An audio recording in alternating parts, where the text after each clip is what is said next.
How to show Wi-Fi usage on Xiaomi Redmi 13C mobile phone. And okay guys, you'll have to do is go to settings. In settings, go to more connectivity options. In more connectivity options, you can see the data usage. Okay, you can tap this. And to show the Wi-Fi usage, okay, you'll have to do is tap the data usage icon on the upper right side on your screen. And the pop-up are show, and now select the Wi-Fi usage. This is the today Wi-Fi usage, 7.1 MB. Who is consume this 7.1 MB? You can see the app below. This is the app consume of this 7.1 MB.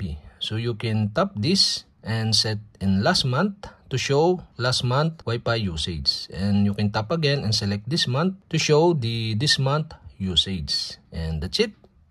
Okay, we've successfully show the Wi-Fi usage on Xiaomi Redmi 13C mobile phone.